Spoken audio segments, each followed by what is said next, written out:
السلام علیکم ورحمۃ اللہ وبرکاتہ ان الحمد للہ نحمده ونستعینه ونستغفره ونؤمن به ونتوکل علیہ ونعوذ باللہ من شرور انفسنا ومن سیئات اعمالنا من يهده الله فلا مضل له ومن يضلل فلا هادي له واشهد ان لا اله الا الله واشهد ان محمدا عبده ورسوله اما بعد فقد قال الله تعالى في كلامه المجيد والفرقان الحميد فاعوذ بالله من الشيطان الرجيم بسم الله الرحمن الرحيم اذا زلزلت الارض زلزالها واخرجت الارض اثقالها وقال الانسان ما لها يومئذ تحدث اخبارها بان ربك اوحى لها. تعریف و توصیف حمد و ستائش بزرگی اور کبریائی اس وحدہ لا شریک کے لیے جو یک و تنہا اس کائنات کا خالق و مالک ہے، اور اس کے بعد ان گنت بے شمار درود و سلام سب سے آخری نبی سید المرسلین شافی محشر صافی کوثر احمد مصطفیٰ محمد مصطفیٰ صلی اللہ علیہ وسلم کے ذات گرامی پر اللہم صلی علی محمد وعلی آل محمد کما صلیت علی ابراہیم وعلی آل ابراہیم انکا حمید مجید اللہم بارک علی محمد وعلی آل محمد کما بارکت علی ابراہیم وعلی آل ابراہیم انکا حمید مجید رب اشرح لی صدری یسر لی امری واحلل عقدۃ من لسانی یفقہوا قولی ربی زدنی علما ربی زدنی علما ربی زدنی علما. سب سے پہلے میری گزارش آپ تھوڑا سا آگے ہو کر بیٹھ جائیں، پیچھے گیٹ پر کافی دقت پڑ رہی ہے آنے میں، آگے ہو جائیں، قریب آ کر بیٹھ جائیں. دوسرا مسئلہ جو میرے سامنے بھائی نے رکھا کہ اچانک اناؤنس کرتے وقت میرا عنوان چینج کر دیا گیا، تو میں آپ کے سامنے بڑی معذرت سے بات کہہ دوں کہ میں عالم نہیں طالب علم ہوں، تو اچانک عنوان بدل دیا جائے تو میرے لیے بڑی مشکل ہو جائے گی.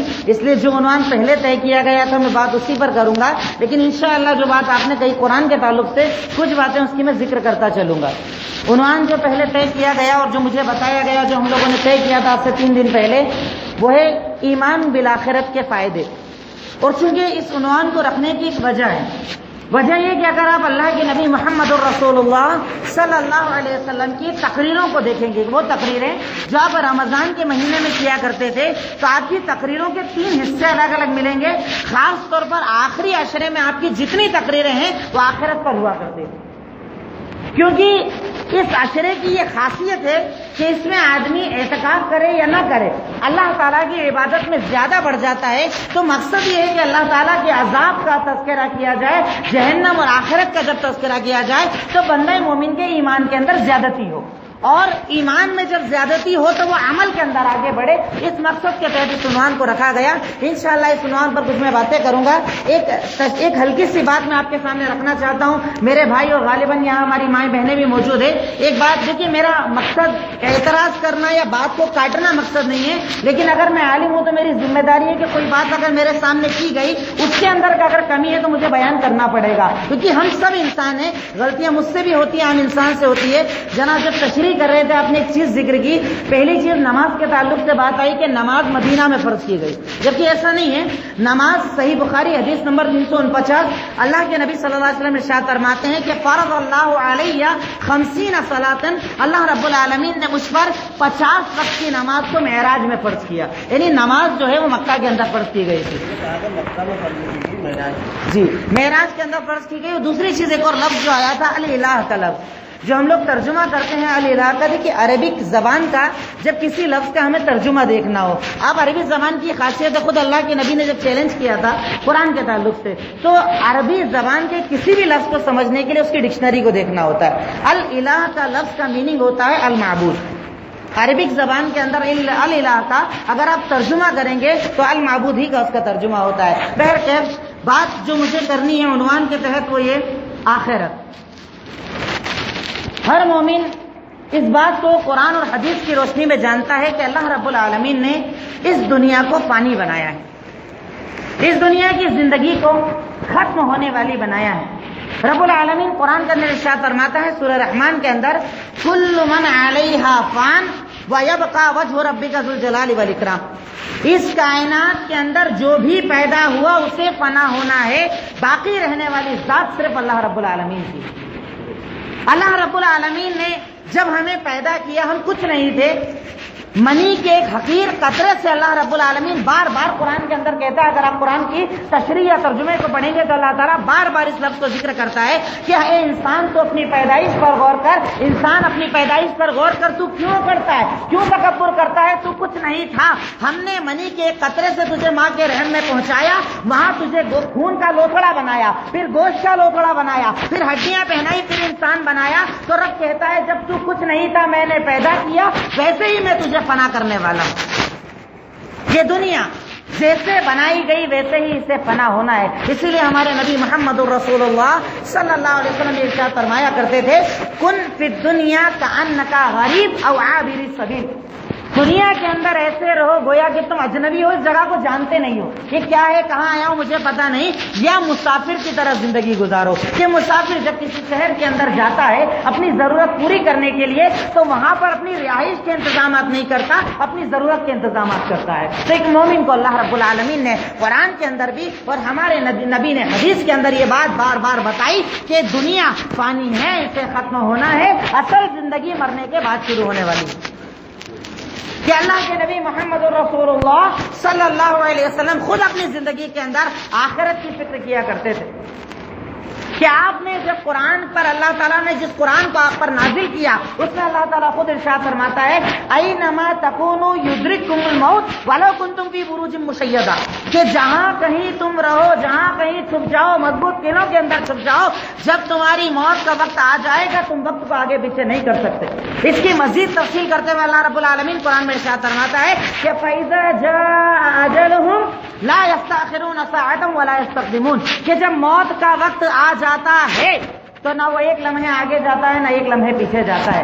آپ کا اسٹیٹس اپنی جگہ، آپ کی طاقت اپنی جگہ، آپ کی قوت اپنی جگہ، آپ ڈاکٹر ہیں، آپ انجینئر ہیں، آپ پیسے والے، قوت والے، کچھ بھی رہیں، لیکن آپ اپنے موت کے وقت کو آگے پیچھے نہیں کر سکتے. یہ دنیا کی سچائی، یہ دنیا کی حقیقت ہے. اور دنیا کی حقیقت کے لیے اکثر میں ایک مثال دیتا ہوں کہ دنیا جس کے لیے انسان ساری محنت کرتا ہے، حرام مال کمانا، 2 نمبر کا دھندا کرنا، ادھر کا مال ادھر کا مال، اس کو دھوکا اس کو دھوکا، بہن بیٹیوں کے حصے پر قبضہ کرنا، یہ جتنی اچھل کود انسان کرتا ہے اس دنیا کی حقیقت اس دن پتہ چلتی ہے جب ہم کسی انتقال کے اندر جاتے ہیں.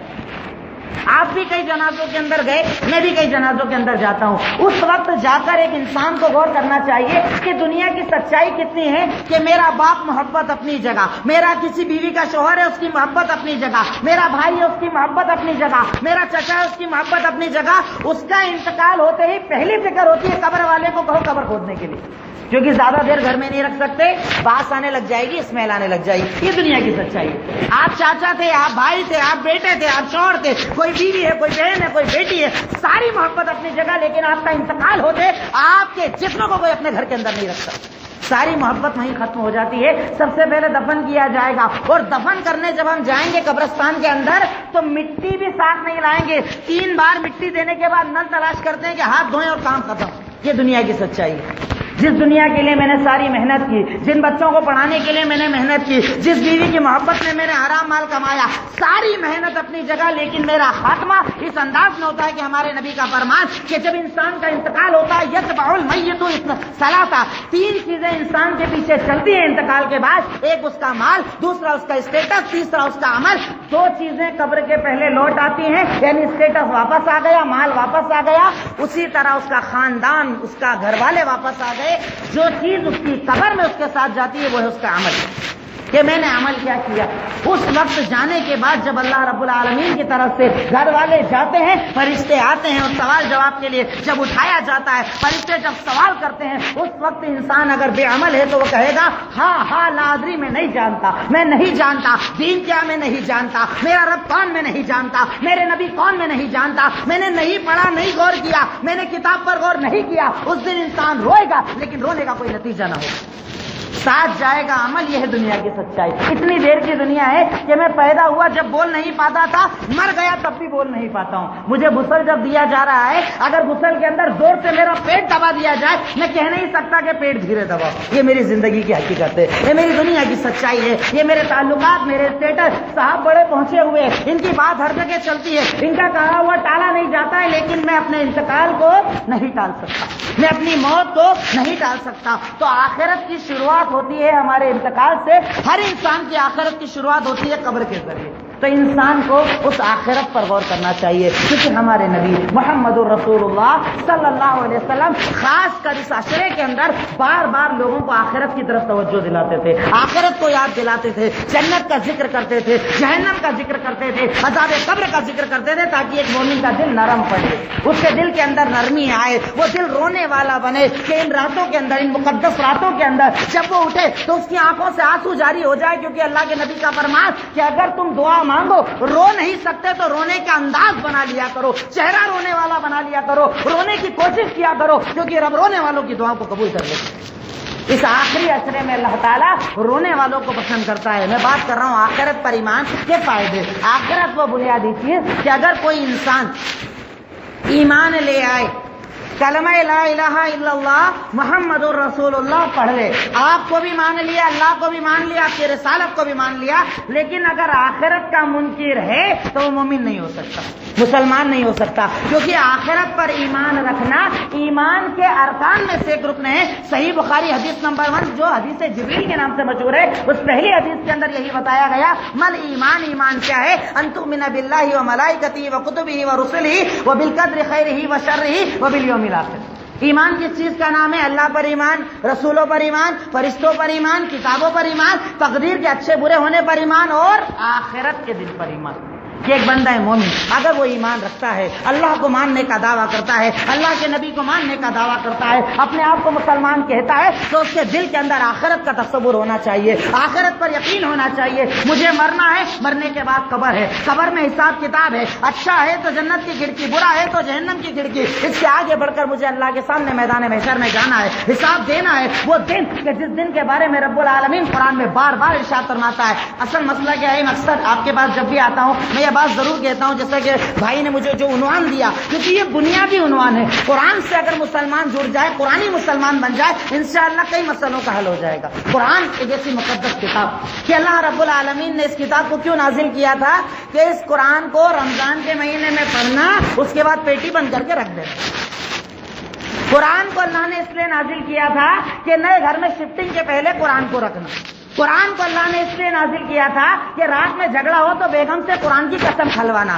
قرآن اللہ نے اس لیے نازل کیا تھا کہ جب بچے کی طبیعت خراب ہو جائے تب تعویذ بنا کر لٹکا لینا. اللہ کے قرآن کے نازل کرنے کا یہ مقصد نہیں. رب نے کہا کہ ہم نے قرآن کو اس لیے نازل کیا لیدبروا آیاتی، تاکہ تم قرآن کی آیتوں پر غور کرو، تدبر کرو، اس میں فکر کرو اور اپنے اعمال کو قرآن والا بنانے کی کوشش کرو.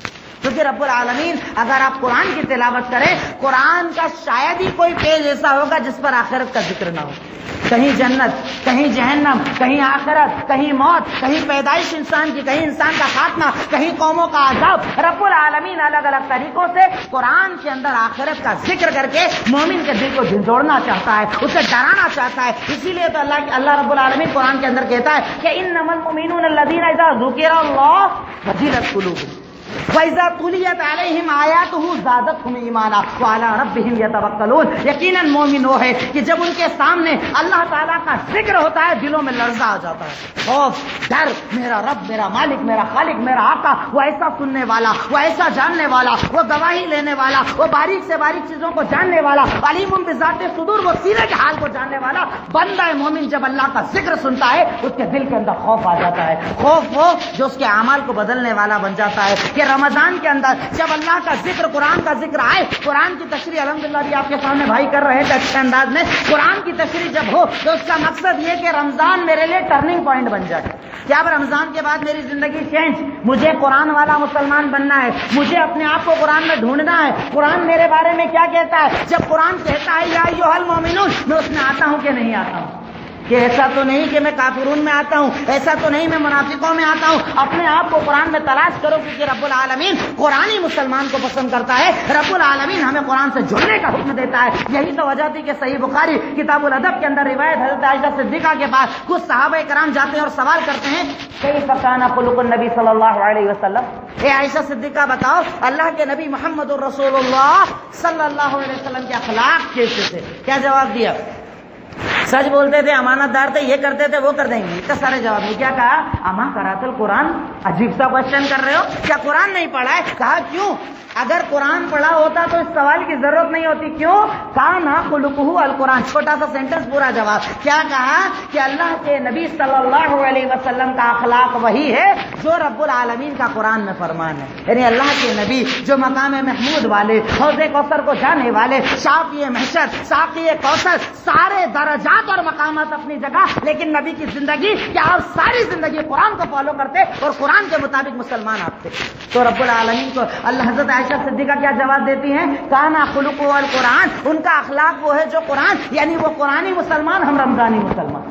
میں اکثر یہ بات کہتا ہوں، ہم رمضانی مسلمان. رمضان میں میرے قرآن کا شوق پڑ جاتا ہے، کیسے ایک دوسرے سے سوال کرتے نا، کتنے ہوئے؟ 5، میرے 6 ہو گئے. کتنے ہوئے؟ 10، میرے 12 ہو گئے. یہ قرآن رمضان کے اندر. بتائیے رمضان کے بعد کبھی کوئی سے سوال کرتا ہے کتنے قرآن کی تلاوت کرتے ہو آپ، روز کتنے پیج پڑھتے ہو آپ؟ ارے اس کتاب کو کیا اللہ تعالیٰ نے صرف رمضان ہی کے لیے اتارا؟ نہیں، اس قرآن کو اللہ تعالیٰ نے تدبر کے لیے اتارا، غور کرنے کے لیے اتارا. تلاوت بھی کرو، ترجمہ بھی پڑھو، تشریح بھی پڑھو، اس کے اندر غور کرو، اس کے مطابق اپنے اعمال کو بدلنے کی کوشش کرو. کیونکہ رب العالمین نے فتح مکہ انہی کو دی، غزوہ بدر میں فتح انہی کو دی، غزوہ احد میں انہی کو جیت دی. ساری تاریخ اسلام میں جیت انہی صحابہ کرام اور نبی پاک صلی اللہ علیہ وسلم کو دی جنہوں نے قرآن کو اپنا دستور، اپنی زندگی بنایا. قرآن کو زندگی بنایا، رب العالمین نے آسمان سے مدد کو اتارا. ہم نے قرآن کو چھوڑا. آج ہم چلا رہے ہیں، سیریا ہو، برما ہو، ہندوستان ہو، جہاں پر بھی ظلم ہے، مسلمان چلا چلا کر دعا مانگتا ہے، اللہ مدد کر، اللہ ظلم کا خاتمہ کر، اللہ بے گناہ کو مارا گیا، اللہ الزام لگا کر مارا گیا، اللہ اس کے نام پر مارا گیا.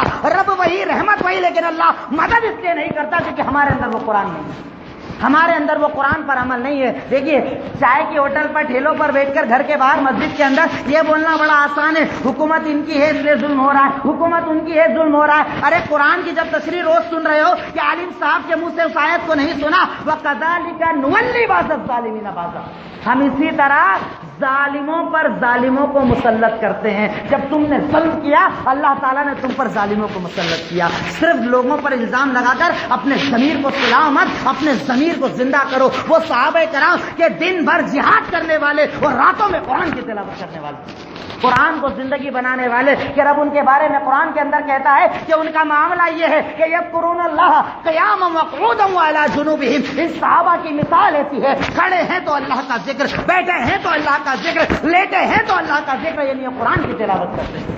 قرآن سے جڑنے والے مسلمان، اللہ رب العالمین اس کلام کے اندر بار بار آخرت کا تذکرہ کرتا ہے. ایک مومن کو اللہ تعالیٰ آخرت سے جوڑنا چاہتا ہے. آخرت اگر کسی دل کے اندر آ جائے صحیح معنوں کے اندر تو انشاءاللہ اس کے اعمال آٹومیٹک سدھرنے لگ جائیں گے. آخرت کے ایمان کے کئی فائدے ہیں، کئی فائدے میں آپ کے سامنے ذکر کر سکتا ہوں، مختصر پوائنٹس کی شکل میں آپ کے سامنے بات کروں گا. پہلا فائدہ ایمان بالآخرت کا یہ ہوتا ہے کہ جو انسان آخرت پر یقین رکھتا ہے اس کے عمل کے اندر اخلاص ہوتا ہے. فیس بک واٹس ایپ نہیں ہوتا ہے، کیا ہوتا ہے؟ اخلاص ہوتا ہے. اناج بانٹا فیس بک پر، رمضان کے پہلے کٹ تقسیم کی فیس بک پر، اور اس کو 4 بار اپڈیٹ کرتے ہیں، یعنی 10 بورے بانٹتے نظر آتا 100-200 بورے بانٹ کر بیٹھے ہیں. ہم عمل تو کرتے ہیں لیکن عمل کا مقصد ہوتا ہے یہ کہا جائے ماشاءاللہ، تھینک یو، بہت بڑا کام. نیچے کمنٹس زیادہ ہونا چاہیے، اللہ کی کمنٹس نہیں چاہیے، ہمیں دنیا کی کمنٹس چاہیے. اور یہی وہ لوگ کہ کل روز قیامت جب رب العالمین حساب کرے گا سب سے پہلا جہنم میں جانے والا کون؟ نمازی آدمی ہوگا. نمازی آدمی ہے صاحب، بڑی نمازیں پڑھ کر آئے، جہنم میں گھسیٹا جائے گا، کہے گا اللہ نماز پڑھ کر آؤ. کہا تو نے پڑھی تو اس لیے کہ نمازی کہا جائے، کہہ دیا گیا دنیا کے اندر نمازی، اب یہاں جہنم کے سوا کچھ نہیں ہے. عالم کو ڈالا جائے گا، عمل کیا، اللہ دین کی بات کی، اس لیے کیا کہ تجھے اچھا عالم کہا جائے، لیکن تیرا مقصد میری رضا نہیں تھا، اب تجھے جہنم میں ڈالا جائے گا. خرچہ کرنے والا، پیسہ دینے والا، ہو غریبوں کی مدد کرنے والا ڈالا جائے گا جہنم میں. اللہ بڑا خرچہ کر کے آیا ہو، کہا خرچہ اس لیے کیا کہ کہا جائے صاحب بڑے دینے والے تھے، جو تو نے چاہا میں نے تجھے دے دیا، اب تجھے وہ ملے گا جو میں چاہتا ہوں. صرف عمل کرنا اس لیے کہ میرا رب مجھ سے راضی ہو جائے. جو صحابہ کرام کے اندر پایا جاتا تھا وہ تقویٰ، وہ اخلاص، وہ للہیت، جو اس روزے کا مقصد کہ اللہ تعالیٰ سورہ بقرہ ابتدا کے اندر جب رمضان کی باتیں کرتا ہے اللہ تعالیٰ ارشاد فرماتا ہے یا ایھا الذین آمنوا کتب علیکم الصیام کما کتب علی الذین من قبلکم لعلکم تتقون. اس لیے اللہ تعالیٰ کہتا ہے کہ میں نے روزوں کو فرض کیا جیسے تم سے پہلی امتوں پر روزوں کو فرض کیا. فرق یہ ہے کہ تمہیں رمضان دیا، ان کو رمضان نہیں دیا، تمہارے الگ دن ان کے الگ دن، لیکن روزے سب کو دیے. مقصد یہ ہے کہ تم متقی بن جاؤ، تمہارے عمل کے اندر اخلاص آ جائے، تمہارے اندر، تمہارے دل کے اندر، تمہارے اعمال کے اندر رب العالمین کو راضی کرنے کا جذبہ آ جائے. یہ اخلاص اگر تمہارے اندر آ گیا مطلب تم نے روزہ رکھا. نہیں تو 30 سال بھوکا، 40 سال بھوکا، 50 سال بھوکا، 60 سال بھوکا جائے گا اللہ تعالیٰ کے سامنے. تو ہمارے نبی کا فرمان آپ نے ارشاد فرمایا کم من صائم لیس من صیامہ الا الجوع وکم من قائم لیس من قیامہ الا السحر. کل روز قیامت اللہ کے سامنے کئی روزے دار ایسے آئیں گے کہ رب کہے گا تجھے بھوک کے سوا کچھ نہیں ملا. رات جاگ کر نماز پڑھنے والے آئیں گے، اللہ کہے گا تجھے کھڑے ہو کر جاگنے کے سوا کچھ نہیں ملا. کیوں؟ کیونکہ تیرے عمل کے اندر اخلاص نہیں تھا، تیرے عمل کے اندر مجھے راضی کرنے کا جذبہ نہیں تھا. یہی وہ تقویٰ کہ رب العالمین ہمیں آخرت کے ذریعے یہ تقویٰ دینا چاہتا ہے کہ سوچئے اگر مجھے یہ یقین ہے کہ قبر کے اندر حساب ہوگا، میں چھپ کر صدقہ کروں یا دکھا کر، میرا عمل لکھا ہوا ہے، انٹری کیا ہوا ہے، اللہ کے پاس انٹری ہو چکی ہے، مجھے ٹینشن ہوگا نہیں.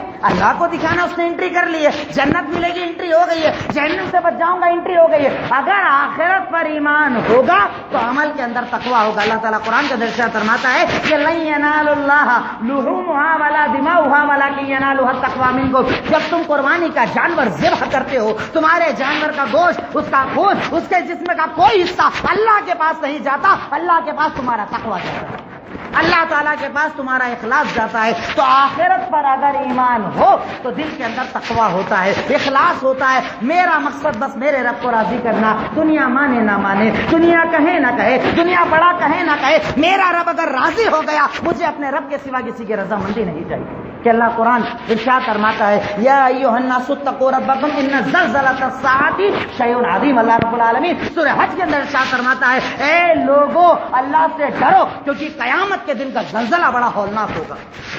اس دن پتا ہے کیا حالات ہوں گے؟ جب اس زمین کے اندر زلزلہ آئے گا. میری مائیں بہنیں یہاں موجود ہے. قرآن کے اندر رب العالمین خاص طور پر اس آیت کے اندر آخرت سے خواتین کی مثال دیتا ہے کہ اس دن کی ہولناکی کو چیک کرنا ہے تو صرف اتنا دیکھو کہ آج جو ماں بچے کو دودھ پلاتی ہے، دودھ پیتی مدت کا بچہ، 6 مہینہ کا بچہ، 8 مہینے کا بچہ، 1 سال کا بچہ، بچے کو گود میں رکھ کے ماں پہلے بستر چیک کرتی ہے. دودھ پلا لیا، بچہ سو گیا، پہلے بستر چیک کرتی ہے، پانی تو نہیں، کیڑے تو نہیں، جانور تو نہیں، سب چیک کرے گی ایک ہاتھ سے. اس کے بعد بچے کو دھیرے سے لٹایا جاتا ہے. آپ اپنے گھروں میں بھی دیکھتے ہیں. اللہ رب العالمین کہتا ہے کہ قیامت کے دن کا زلزلہ اتنا ہولناک ہوگا. اس دن کی ہولناکی ایک مومن سوچے اور اللہ سے ان راتوں کے اندر توبہ کرے گی اور جھک جائے اللہ کے سامنے کہ رب کہتا ہے اس دن کا زلزلہ اتنا ہولناک ہوگا، اتنا ہولناک ہوگا کہ رب کہتا ہے کہ وہ عورتیں جو بچوں کو دودھ پلانے والی ہیں، مرضعہ عورتیں ہیں، وہ خوف کے مارے بچوں کو زمین پر پھینک دیں گی. وہ عورتیں جن کے پیٹ کے اندر حمل ہوگا، یعنی بچے پیٹ کے اندر ہوں گے، خوف اور ڈر کے مارے اپنے بچوں کو جن دے گی. اللہ تعالیٰ سورہ زلزال کے اندر اس کی مزید تفصیل بیان کرتا ہے کہ اے لوگوں یاد کرو اذا زلزلت الارض زلزالها. اے لوگوں یاد کرو اس روز قیامت کو جب اس زمین کے اندر زلزلہ آ جائے گا، یہ زمین پھٹ جائے گی. اذا زلزلت الارض زلزالها واخرجت الارض اثقالها. یہ زمین اپنے بوجھ کو نکال کر باہر پھینک دے گی. وقال الانسان ما لها. انسان تعجب میں پڑ جائے گا، شاک ہو جائے گا، اللہ کیا ہو گیا؟ زمین تجھے کیا ہو گیا؟ زمین کہے گی میرے رب نے مجھے ایسا کرنے کا حکم دیا. اور اس دن کیا ہوگا؟ تمہیں اللہ کے سامنے سب کے اندر کھڑا کر دیا جائے گا، لائن وائز تمہیں کھڑا کر دیا جائے گا. اور کیا ہوگا اس دن؟ اگر کسی نے ذرے کے برابر نیکی کی اللہ کے سامنے کھول کر رکھ دی جائے گی، اگر ذرے کے برابر برائی کی اللہ کے سامنے کھول کر رکھ دی جائے گی. تیرا ہر عمل جو تیرے سینے کے اندر راز کی طرح چھپا ہوا ہے اللہ کے سامنے لکھا ہوا ہے. کیونکہ وہ رب قرآن کے اندر کہتا ہے اپنے عمل کے اندر اخلاص لاؤ، اس آخرت کو سوچ کر اخلاص لاؤ کہ میرا مقصد میرے رب کو راضی کرنا، میری نماز، میرا روزہ، میری زکات، میرا حج، میری نیکی، میری غریبوں کی مدد کرنا، میں جو بھی عمل کرتا ہوں مقصد میرا اللہ راضی ہو جائے، مجھے جنت دے دے، جہنم سے مجھے نجات دے دے۔ یہ مقصد ایک مومن کے ہر عمل کا ہونا چاہیے، کیونکہ رب العالمین سورہ زلزال پڑھیے، الگ الگ صورتوں کو پڑھیے، اللہ تعالیٰ قیامت کے دن کا منظر تو اتنا ہولناک بتاتا ہے کہ آج ایک ہمارے دیکھیے دنیا کے اندر ہوتا ہے نا کہ اگر بھائی کی بات چیت بند ہے، اگر بھائی کو پتا چل جائے کہ آپ کے بھائی کا جھگڑا ہو گیا ہے، بات چیت بند ہے، پھر بھی مدد کرنے جاتے کہ نہیں جاتے؟ یقیناً جاتے ہیں۔ بھائی بہن کی بات چیت بند ہے، کوئی مسئلہ ہو جائے، یعنی بات چیت بند ہو تب بھی رشتہ دار ایک دوسرے کی دنیا میں مدد کرتے ہیں۔ کل روز قیامت میدان محشر اللہ تعالیٰ نقشہ کھینچتا ہے، پورا نقشہ ہمارے سامنے رکھتے ہوئے اللہ تعالیٰ ارشاد فرماتا ہے یومئذ یفر المرء من اخیہ وَأُمِّهِ وَأَبِيهِ وَصَاحِبَتِهِ وَبَنِيهِ لِكُلِّ امْرِئٍ مِّنْهُمْ يَوْمَئِذٍ شَأْنٌ يُغْنِيهِ۔ اس دن بھائی سے بھاگے گا، باپ بیٹے سے بھاگے گا، میاں بیوی ایک دوسرے سے دور، سارے رشتے ایک دوسرے سے دور بھاگیں گے۔ کیوں؟ ارے ابا دیکھ رہے ہیں کہ ایک نیکی نہ مجھ سے مانگ لے، امی دیکھ رہی ہیں مجھ سے نیکی نہ مانگ لے، میرا بیٹا، یعنی یہ رشتے جو دنیا کے اندر ہمارے سپورٹنگ کیریکٹر ہوتے ہیں، سپورٹ کرتے ہیں، کل روز قیامت وہ بھی ہمارے کام نہ آئیں گے۔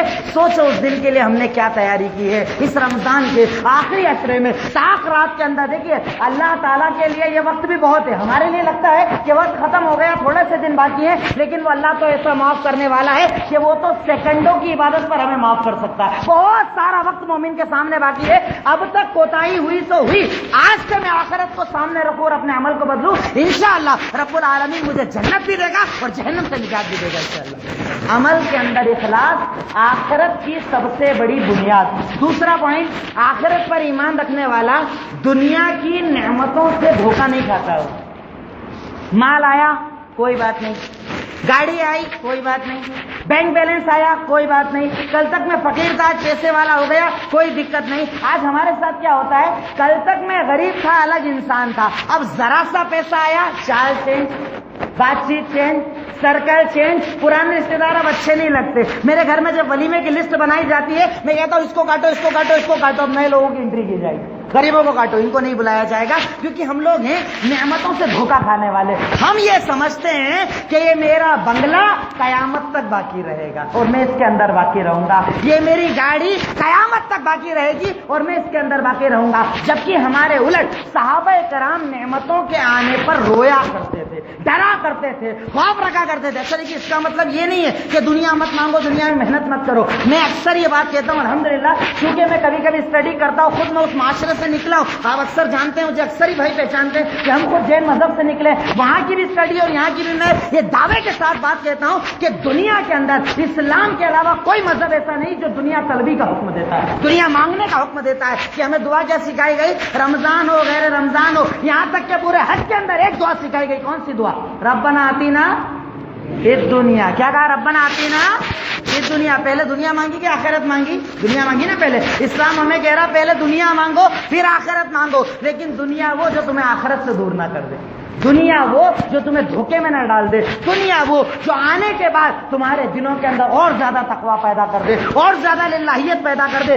مال آئے میں اور زیادہ اللہ کے راستے میں لگاؤں، مال آئے میں اللہ کے راستے میں اور زیادہ لوگوں کی مدد کروں۔ اللہ تعالیٰ مال کے ذریعے بھی ہمارا امتحان لینا چاہتا ہے۔ تو جو ایمان والا ہوتا ہے وہ نعمتوں سے دھوکہ نہیں کھاتا۔ کل تک میں غریب تھا، آج پیسے والا ہوں، اللہ تیرا شکر ہے، میں اور زیادہ لوگوں میں اور زیادہ ڈاؤن ہو جاؤں گا، اور زیادہ نیچے ہو جاؤں گا، کہ ہمارے نبی محمد الرسول اللہ صلی اللہ علیہ وسلم مکہ سے جب نکالے جا رہے ہیں تو عالم یہ کہ چھپ کر بھاگنا پڑ رہا ہے، یہ حالات ہے آپ کے، چھپ کر نکلنا پڑ رہا ہے کہ پیچھے سے کوئی آپ پر حملہ نہ کر دے، پریشانی کا عالم ہے۔ مکہ کی باؤنڈری پر کھڑے ہو کر آپ جملہ کہتے ہیں، یا مکہ، اے مکہ سن، تو شہروں کا سردار ہے، اللہ کی قسم اے مکہ میں تجھ سے محبت کرتا ہوں، اللہ کی قسم اگر یہ لوگ مجبور نہ کرتے میں کبھی تجھے چھوڑ کر نہ جاتا۔ اتنا رو رو کر دعائیں مانگ رہے، پریشانی کے عالم میں مکہ سے نکلے، لیکن جب سن 8 ہجری کے اندر فتح مکہ میں اللہ تعالیٰ نے آپ کو فاتح بنا دیا، مکہ آپ کا، حکومت آپ کی، نام آپ کا، کیریکٹر کردار جو چاہو آپ کر سکتے ہو،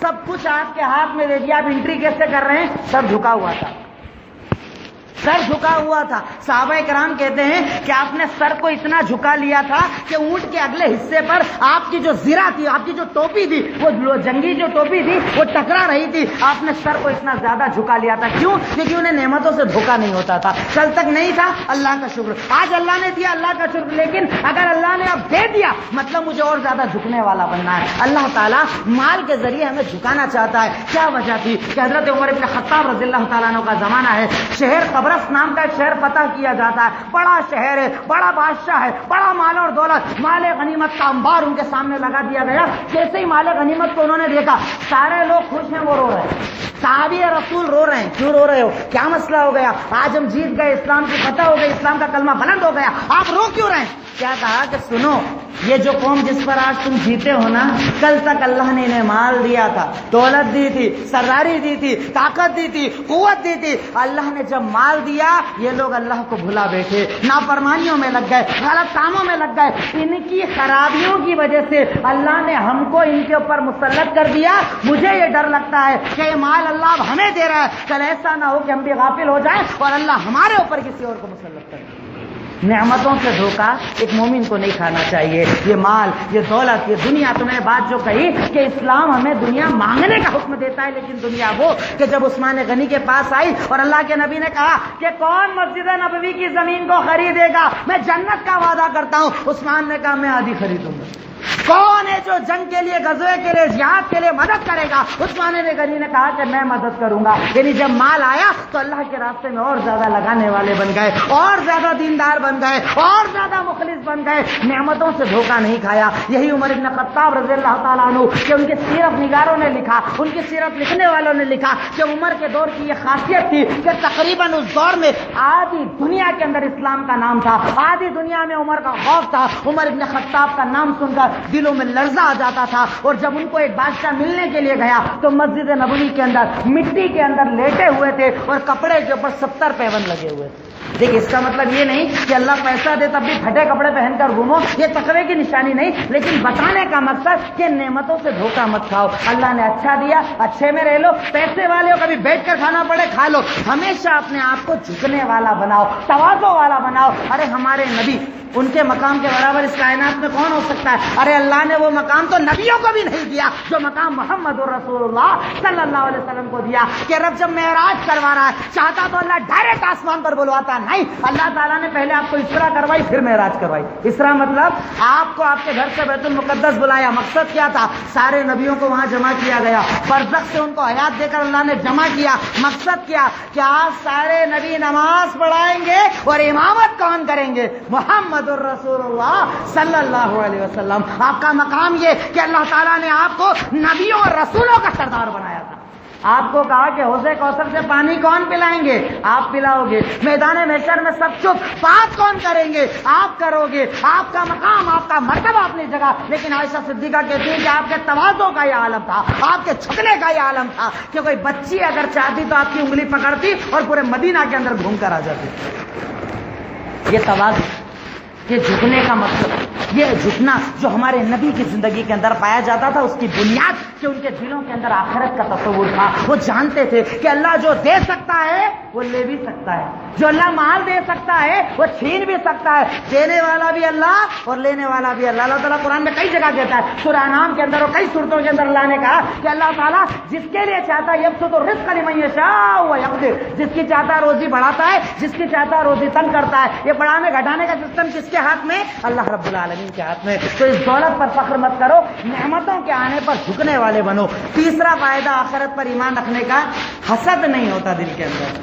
اس کے پاس اتنا بڑا گھر کدھر سے آ گیا, اس کی گاڑی اتنی اچھی کیسے ہے, اس کا سماج میں اتنا نام کیسے ہے, اب اس کو گرانا ہے. اس کے برابر ہی نہیں کرنا ہے, بس کیا کرنا ہے, اس کو گرانا ہے. کہ میں اس کے کمپٹیشن نہیں کرتا تو کیا کرنا ہے, ارے اس کا بیٹا تو ایسا ہے, اس کی بیٹی کو تو میں نے وہاں دیکھا تھا, اس کے اندر تو یہ کمی ہے, اس کا بزنس, ارے مکان بن ہی نہیں سکتا ایک نمبر سے, 100% لون لے کر آیا ہوگا, بتاتا نہیں لے کر آیا ہوگا, مجھے اس کے اندر کی خبر ہے, میں آپ کو اس کے بارے میں بتا رہا ہوں. یہ ہے حسد. لیکن اگر میرا ایمان آخرت پر ہے کہ میرا رب کہتا ہے میں ہر ایمان والے کو وہ جنت دوں گا کہ جنت میں جو آخری آدمی ڈالا جائے گا, جس پر عذاب ہوگا, جہنم میں رہے گا ساری غلطیاں کر کر, آخری آدمی جس کو جنت میں ڈالا جائے گا, اللہ پوچھے گا پتا جنت کیسی ہے؟ وہ کہے گا اللہ تو نے مجھے وہ جنت دی ہے، مجھے یقین ہے نہ مجھ سے پہلے کسی کو دی ہوگی نہ میرے بعد کسی کو دی ہوگی۔ آخری آدمی یہ کہے گا۔ تو اگر میرا ایمان آخرت پر ہے، اس کا اسٹیٹس اپنی جگہ، مجھے بھی وہی نماز پڑھنا ہے جو اسے پڑھنی ہے۔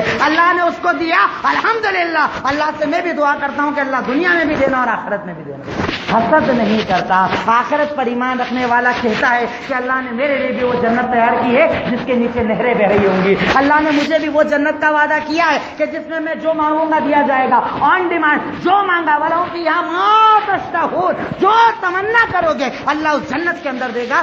آج ہماری قوم کی سب سے بڑی خرابی، سب سے بڑی کوتاہی، باہر کے چند یعنی 50 مسائل اپنے سامنے رکھ لو، لیکن آج ہماری قوم کی بربادی کی، اس دنیا کے اندر تنزلی کی، آج جو مظلوم بنے ہوئے اس کی بنیاد ہماری قوم کے اندر پایا جانے والا حسد، کہ ہمیں دوسرے کی تو ضرورت نہیں۔ 50 اسٹیج کے اوپر میں جاتا ہوں، سفر میں جاتا ہوں، کئی ایسے لوگوں کے ساتھ رہا، لوگ مذاق کے اندر یہ جملے کہتے ہیں کہ آپ کی قوم کی تو صاحب یہ خاصیت ہے کہ باہر والوں کی تو ان کو ضرورت ہی نہیں پڑتی، ایک پوچھا گیا دوسرا کھینچ لیتا ہے۔ باہر والے کی ضرورت نہیں ہے آپ کو، آپ تو خود ایک دوسرے کو گرانے کو کافی ہے۔ کیوں؟ کیونکہ ہمارے دلوں کے اندر وہ حسد کہ جس کے بارے میں ہمارے نبی کا فرمان کہ حسد سے بچو۔ حسد ایک ایسی برائی ہے جو تمہاری نیکیوں کو ایسے کھا جاتی ہے جیسے کہ لکڑی، آپ کو آگ کے اندر اگر لکڑیاں ڈالی جائے ساری لکڑی فنش، ویسے ہی تمہاری نماز، تمہارا روزہ، تمہارا زکات، تمہارا حج، ساری نیکیاں ایک حسد کی بنیاد پر اللہ برباد کر کے رکھ دیتا ہے۔ نیکیاں کر رہے ہیں صاحب، نمازیں بھی پڑھ رہے ہیں، گرمی میں روزے بھی رکھ رہے ہیں، بھوک پیاس بھی برداشت کر رہے ہیں، لیکن پتا چلا کہ میں نے روزہ رکھا وہ صاحب لے گئے، میں نے نماز پڑھی ان کی بیٹی پر الزام لگایا وہ لے گئی، میں زکات دے کر آیا وہ بھائی لے گیا، میں حج کر کے آیا وہ بہن لے گئی، اور قیامت کے دن جب اللہ کے سامنے گیا اللہ کہے گا اعمال نامے میں کیا ہے؟ فرشتے کہیں گے اللہ جو لایا تھا وہ تو سب لے گئے، ذمہ دار کیوں؟ اس کا حسد، اس کا کینہ، اس کا کپٹ، اس کا بو، اس کو عناد، اس کو گالی دینا، اس کے لیے الٹی سیدھی باتیں کرنا، لوگوں کی تمنا، لوگوں کی نعمتوں پہ اس کا رونا، انہیں گرانے کی سازشیں کرنا، اللہ اس کی ساری نیکیاں وہ لوگ لے گئے۔ رب کہے گا جاؤ اسے جہنم کے اندر ڈالو۔ سوچو میں دنیا میں عمل بھی کروں کسی اور کے لیے، نماز پڑھوں کسی اور کے لیے، زکات دوں کسی اور کے لیے۔ آخرت پر ایمان رکھنے کا ایک فائدہ کہ آخرت پر ایمان رکھنے والا حسد نہیں کرتا، رب سے مانگتا ہے۔ ہمارے نبی کہتے ہیں نا، سورہ صحیح بخاری کتاب الادب کی روایت آپ ارشاد فرماتے ہیں کہ اللہ کی قسم سنو یہ میرے ساتھیوں، اگر میرے جوتے کا تسمہ، جوتے کے اندر جو لیس ہوتی ہے نا، اگر وہ بھی ٹوٹ جائے تو میں اپنے اللہ سے مانگتا ہوں، میں اپنے رب سے مانگتا ہوں۔ کیوں؟ کیونکہ مجھے یقین ہے کہ اگر میں میرے رب سے مانگوں گا وہ سنے گا اور مجھے عطا کرے گا۔ حسد کرنے والا اصل میں اللہ پر ایمان ہی نہیں رکھتا کہ اللہ تعالیٰ وہ رب جو قرآن کے اندر کہتا ہے کہ رب العالمین کہتا ہے، ارشاد فرمایا کہ اے اللہ کے نبی میرے بندوں کو بتا دیجئے اذا سألک عبادی عنی فإنی قریب، جب میرا بندہ میرے بارے میں آپ سے سوال کرے اسے یہ بتائیے کہ میں اپنے بندوں کے قریب ہوں۔ قریب ہونے کا مطلب کیا؟ کہ جب یہ مجھے پکارتے ہیں میں سنتا ہوں، جب مانگتے ہیں میں دیتا ہوں، چاہیے کہ مجھے پکارے میں ان کی دعاؤں کو پورا کروں۔ حسد کرنے والا اصل میں اللہ پر ایمان نہیں رکھتا۔ چوتھا فائدہ آخرت پر ایمان کا، مصیبتوں پر صبر کرنا آسان ہو جاتا ہے۔ گھر میں انتقال ہو گیا، چلتا کاروبار بند ہو گیا، لوگ مجھ سے نفرت کرنے لگ گئے، کل اتنا بڑا تھا چھوٹا ہو گیا، چاہے کوئی بھی نعمت آئی اور چلے گئی، اگر آخرت پر ایمان ہے تو بندہ صبر کرتا ہے۔ سورہ بقرہ آیت نمبر 155 اللہ تعالیٰ کا فرمان کہ اللہ تعالیٰ کہتا ہے کہ وَلَنَبْلُوَنَّكُمْ بِشَيْءٍ مِّنَ الْخَوْفِ وَالْجُوعِ وَنَقْصٍ مِّنَ الْأَمْوَالِ وَالْأَنفُسِ وَالثَّمَرَاتِ وَبَشِّرِ الصَّابِرِينَ الَّذِينَ إِذَا أَصَابَتْهُمْ مُصِيبَةٌ قَالُوا إِنَّا لِلَّهِ وَإِنَّا إِلَيْهِ راجعون۔ رب کہتا ہے کہ یقیناً ہم تمہارا امتحان لیں گے، 100% ہم تمہارا امتحان لیں گے، امتحان آئے گا، لیکن کتنا آئے گا؟ تھوڑا تھوڑا لیں گے، تھوڑا تھوڑا، زیادہ امتحان نہیں لیں گے۔ کس چیز کے ذریعے؟ کبھی مال دے کر، کبھی مال چھین کر، کبھی اولاد چھین کر، کبھی کاروبار چھین کر، یعنی دنیا کے اندر جو نعمتیں ہم نے دی جب چاہیں گے لے لیں گے، لیکن فائدہ کیا چیک کرنا چاہتے ہیں ہم، اس کے اندر دیکھنا چاہتے ہیں کہ ایمان کس کا آخرت پر ہے، اور وہ کہتا ہے، صرف ایک جملہ کہتا ہے، انتقال ہوا، کاروبار نہ چلا، چلتی نعمت چلی گئی، وہ ایک جملہ کہتا ہے انا للہ و انا الیہ راجعون۔ کل تک جو میرا تھا اللہ نے لے لیا، میں بھی اللہ کا اور مجھے بھی اللہ ہی کے پاس لوٹ کر جانا، کوئی مسئلہ نہیں۔ اللہ کے نبی کیا، اللہ تعالیٰ قرآن میں کیا کہتا ہے کہ اگر مصیبتوں پر صبر مومن کرتا ہے تو اللہ کیا کہتا ہے؟ بشر الصابرین۔ اور قرآن میں جب بشارت کا لفظ آتا ہے 2 معنوں میں آتا ہے، کبھی عذاب کے لیے اور کبھی خوشخبری کے لیے، اور اس آیت میں مفسرین نے لکھا بشر کا مطلب ہے اے اللہ کے نبی ایسے صبر کرنے والوں کو جنت کی خوشخبری دے دی۔ انتقال ہوا صبر کر لیا، مال گیا صبر کر لیا، پریشانی آئی صبر کر لیا۔ رب کہتا ہے کہ اگر تیرا ایمان آخرت پر ہے، اے اللہ کے نبی ایسے لوگوں کو جنت کی خوشخبری دے دیجئے۔ آپ خبروں کے اندر پڑھ رہے ہیں نا، ابھی 10 12 کے رزلٹ آئے، کئی بچے خودکشی کر لگے، سوسائڈ، کیوں؟ فیل ہو گئے سوسائڈ۔ ایمان والا یہ نہیں کرتا، کیوں؟ مجھے اللہ پر یقین، میرا اللہ پاس کرانے والا، میرا اللہ فیل کرانے والا، میں نے محنت نہیں کی ناکام ہو گیا، چاہے کوئی بھی وجہ رہی ہو، میں آگے اور زیادہ کوشش کروں گا، آگے بڑھوں گا۔ اللہ پر ایمان رکھنے والا کسی بھی وقت پر ہمت نہیں ہارتا، پریشانی کا عالم ہو ہمت نہیں ہارتا۔ کہ ہمارے نبی محمد رسول اللہ صلی اللہ علیہ وسلم جب ہجرت کرتے ہیں، ہجرت کے اس سفر کے اندر ابو بکر صدیق ساتھ میں ہیں، محمد الرسول اللہ صلی اللہ علیہ وسلم ساتھ ہے، یہ دونوں ایک غار کے اندر جا کر چھپ گئے، غار طور کے اندر جا کر چھپ گئے۔ حضرت ابو بکر صدیق کہتے ہیں اللہ کے نبی سنیے